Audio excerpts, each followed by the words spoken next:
बिस्मिल्लाहिर्रहमानिर्रहीम। लाखों करोड़ों दुरूदो सलाम मोहम्मद मुस्तफ़ा सल्लल्लाहु अलैहि वसल्लम और आले मोहम्मद पर। मैं हूं उमर दराज गोंदल। चूंकि आप जिन चीज़ों में इस वक्त हैं, मैं उन चीज़ों से हट के आपको इमरान खान के हवाले से खबर देना चाहता हूं। लगता यह है कि इमरान खान ने फैसला कर लिया है कि वो इनको किसी हाल में छोड़ेंगे नहीं और इनको वो कहते हैं किसी को घर छोड़ के आना, मंतकी अंजाम तक पहुंचा के छोड़ेंगे। अब बहुत बड़ा दावा है। अब होना तो ये चाहिए था कि कोई कमजोर आसाब का मालिक होता तो वो अब तक हथियार डाल चुका होता, डील कर चुका होता, मुल्क से बाहर जा चुका होता। और फिर हमारे सिस्टम को खासकर शरीफ खानदान की और जरदारी वगैरह की पूरी आदत है कि थोड़ा रगड़ा लगाया, दबाया छपाया, और उसके बाद क्या होता है? उसके बाद ये होता है कि डील की जाती है, वो बाहर चले जाते हैं 4-5 साल का, दूसरे को मौका मिलता है, फिर वो करता है और दूसरा इस तरह से आ जाता है। लेकिन इमरान खान का मसला क्या? इमरान खान से किसी ने यहां पे पूछा था कि क्या आप मुल्क छोड़ के बाहर जा सकते हैं? इमरान खान ने कहा था कि देखिए, मुल्क मेरा घर है। भला कोई घर भी छोड़ के जाता है? अब कहा तो यही जाएगा ना जी, इमरान खान तो कह रहे जी मेरे से कोई बात ही नहीं कर रहा, देखें इमरान खान के साथ कोई मुफाहमत, कोई मुज़ाकरात का कोई इम्कान ही नहीं है, देखें सख्ती मजीद बढ़ेगी, सूरत हाल बेहतर नहीं होगी।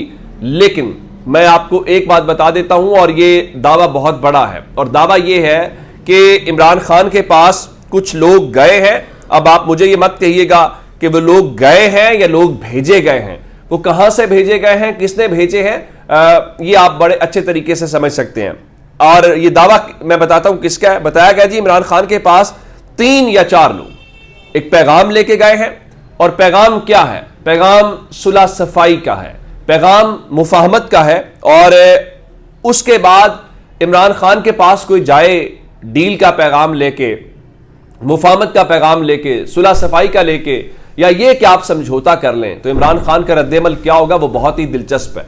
इतलात ये है कि जब ये लोग गए तो इमरान खान ने पहले तो इन लोगों की क्लास ली, अच्छी खासी तगड़ी क्लास ली, और फिर कहा कि अडयाला जेल से मेरी लाश तो जा सकती है, लेकिन ये भूल जाओ कि मैं नवाज शरीफ की तरह डील करके बाहर चला जाऊंगा। यानी इमरान खान डील भी नहीं कर रहे, और जो डील का पैगाम लेके आए इमरान खान उनकी भी क्लास ले रहे हैं। ये इस चीज की हमारे सिस्टम को आदत नहीं है। अब मैं आपको बताता हूं ये किसका दावा है। ये दावा हामिद मीर ने किया है, और हामिद मीर के मुताबिक इन लोगों को इमरान खान ने अच्छा खासा खींचा है, और ये अपनी तरफ से इमरान खान के पास मुफाहमत का पैगाम लेके गए थे। इसके ऊपर एक तज्जिया और है जो मैं आपके सामने रख देता हूं। मज़हर अब्बास साहब कह रहे थे कि देखिए, इमरान खान से जब उनकी मुलाकात होती रही या बातचीत होती रही है, तो इमरान खान एक शख्स की बहुत तारीफ करते हैं, और वो जुल्फ़िकार अली भुट्टो की तारीफ करते हैं। उनकी पॉलिसीज, उनकी सियासत अपनी जगह के ऊपर। इमरान खान के मुताबिक जुल्फ़िकार अली भुट्टो दलेर आदमी था, उसने डील नहीं की, उसने समझौता नहीं किया, वो फांसी का फंदा उसने पहन लिया। और आज वो जुल्फ़िकार अली भुट्टो पाकिस्तान में बहादुरी और अवामी क़यादत का एक इस्तियारा समझा जाता है, लेकिन उसको फांसी का फंदा पहनाने वाला जनरल ज़िया जो है वो पाकिस्तान में गाली से ज्यादा की हैसियत नहीं रखता। अब इसी तरह से इमरान खान का ख्याल ये है कि इस मरहले में जब कौम उसके साथ हो, कौम उसको जितवारी हो, कौम का मैंडेट उसके पास हो, तो ऐसे मौके पे कोई समझौता करना या ऐसी चीज करना, मेरे ख्याल से इमरान खान ये समझते हैं कि ये एक वो गलत चीज होगी या मुनासिब चीज नहीं होगी। तो फिलहाल ये जो सिग्नल भेजा गया, और टीवी के आप ऊपर यही कहेंगे कि जी हम तो इमरान खान की जो स्पीच है वो भी चलने नहीं देंगे, हम तो वो भी नहीं करने देंगे।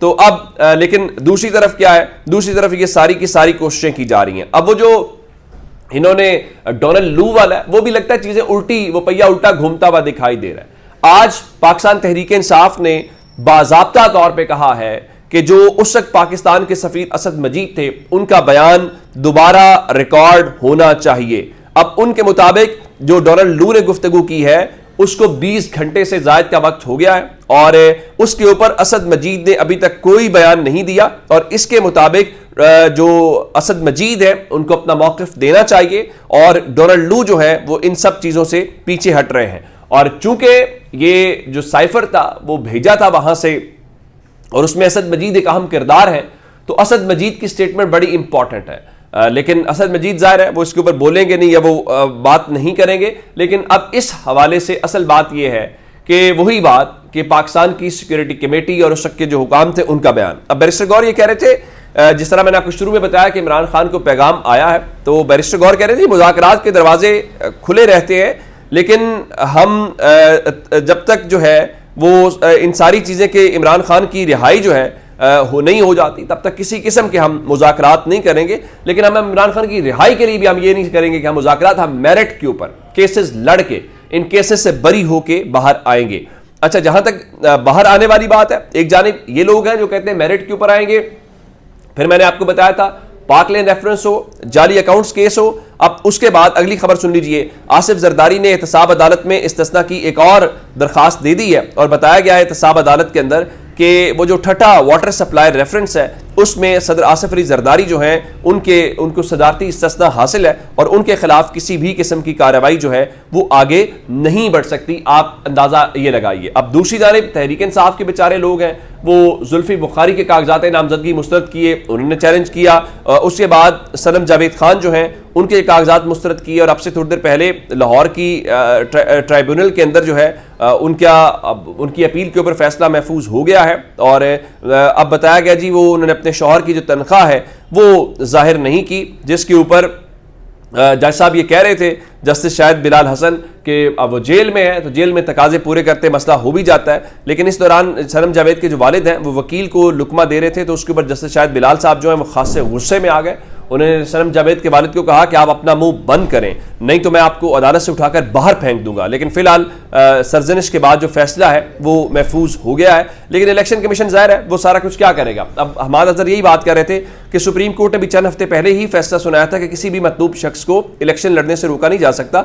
उसके बावजूद NA-119 के रिटर्निंग अफसर जो हैं उन्होंने उनके कागजात नामजदगी मुस्तरद कर दिए हैं, यानी उन्होंने सूबाई असम्बली की जो सीट है उसके ऊपर कागजात मुस्तरद किए। लाहौर से दूसरे जो कागजात हैं वो मोनिस सलाई के, और मोनिस सलाई ने आज बड़ा वाज़ेह कहा कि इमरान खान बाहर आएंगे तो ही वो हमाद अजहर, मुराद सईद और दीगर जो रहनुमा हैं उनकी वापसी के इम्कानात है। अब उन्होंने इस हवाले से क्या बात किया, उनका कहना यह है कि असल में उनके लिए ये जो मुराद सईद है या मोनिस सलाही हैं या हमाद अजहर है, उनके लिए जेल या FIA वाला हिसाब नहीं है। बताया गया है कि उनको काबू करने के लिए कोई और प्लान बनाया गया है। आपको पता ही है कि जब इस किस्म का प्लान होता है तो फिर आपके घर वाले भी आपको ढूंढते रहते हैं और किसी को कोई पता नहीं चलता कि आप कहाँ पे गए हैं, क्या कुछ करते हैं। अच्छा, इलेक्शन से जुड़ा हुआ एक और बड़ा इंपॉर्टेंट मामला है, चूंकि आपको मैंने बताया था कि अली अमीन गंडापुर जो है उनके हवाले से उन्होंने पेशावर हाई कोर्ट से रुजू किया और पेशावर हाई कोर्ट ने फिलहाल इलेक्शन कमीशन को कार्रवाई से रोक दिया।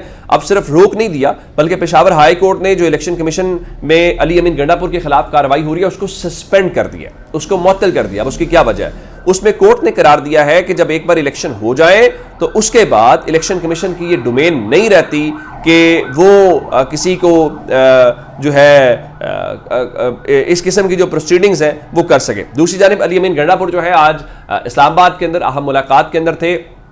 वो जो फैसिलिटेशन काउंसिल बनाई गई है और उसके अंदर आज मौजूद थे चारों सूबों के वज़राए आला, तो अली अमीन गंडापुर भी थे और आखिर में शहबाज शरीफ ने तस्वीर भी बनाई। जा रहा है मुस्लिम लीग नून और पीपल्स पार्टी वाले तो बहुत ही खुश होते हैं कि हमारी तस्वीर के अंदर अली अमीन गंडापुर जो है वो दिखाई दे रहे हैं। फिर तहरीक इंसाफ के लोगों ने थोड़ा इसके ऊपर गुस्सा भी किया, तो इमरान खान ने इवन कल सहाफ़ियों के साथ गुफ्तगू करते हुए कहा था कि अली अमीन गंडापुर जो है वो अपने सूबे का हक लेने के लिए शहबाज शरीफ से मिले हैं। ज़ाहिर है उनको मिलना भी चाहिए और इसमें कोई वो कबाहत वाली बात नहीं है। अच्छा, इमरान खान के मामले को लेके अब मैं आपको ये बताऊं कि एक तो उनको अदालत में उनकी जो पेशी है वो नहीं हो रही और बताया गया है कि वो बार बार उनको कहा जा रहा है। तो इस हवाले से बताया गया है कि जो जज ताहिर अब्बास सिपरा है उन्होंने अडयाला जेल के सुपरडेंट को शो का सर्व कर दिया है और उनको कहा है कि बहुत सारी वजूहात के बावजूद जो है वो इमरान खान को पेश नहीं कर रहे नबूशा बीबी को। अब 25 तारीख को उनको पेश करने का जो हुक्म है वो दिया गया। दूसरी जानिब इस्लामाबाद जो हाई कोर्ट है उसने भी जो जस्टिस अरबाब मोहम्मद ताहिर हैं उन्होंने इमरान खान से अपने वकला से जो उनकी 19 मार्च की तयशुदा मुलाकात है न कराने के ऊपर सुपरडेंट अडयाला जेल से जवाब तलब किया और ऑर्डर में लिखा है कि सुपरडेंट अडयाला जेल जो है वो रिपोर्ट जमा कराएं, अदालत को मुतमईन करें कि इस्लामाबाद हाई कोर्ट की जो डायरेक्शन है उसके बावजूद आपने वो क्यों नहीं कराया। उसके अलावा इस्लामाबाद हाई कोर्ट ने ये पूछा है कि इस वक्त जो इमरान खान कुल कितने मुकदमात में सजा याफ्ता बतौर अंडर ट्रायल कैदी के तौर पर अडयाला जेल में कैद हैं और अब उनसे तफसीली जवाब मांग लिया गया है कि आप बताएं कि इस वक्त उनके खिलाफ कितने केसेस चल रहे हैं जिनका ट्रायल चल रहा है और कितने केसेस में वो सजा याफ्ता है। उसके बाद अगली सूरत हाल का पता चल पाएगा। अच्छा, दूसरे नंबर के ऊपर लाहौर हाई कोर्ट ने कोशिश कर ली, बात नहीं बनी। सिंध हाई कोर्ट ने कोशिश कर ली, बात नहीं बनी। इस्लामाबाद हाई कोर्ट ने कोशिश कर ली, बात नहीं बनी। अब बताया गया जी पेशावर हाई कोर्ट जो है उसने एक्स से ट्विटर की जो बंदिश है उसके ऊपर वजारत दाखिला और पीटीए से जवाब तलब कर लिया। गो कि अब तो नोटिफिकेशन आ गया है और उस नोटिफिकेशन में ये वाज़ेह हो गया है कि ये किसने बंद करवाया, लेकिन उसके बावजूद लगता है कि सर्विसेज बंद रहेंगी। तो जब तक की अपडेट से अपना बहुत सारा ख्याल रखिएगा। खुदा हाफिज़।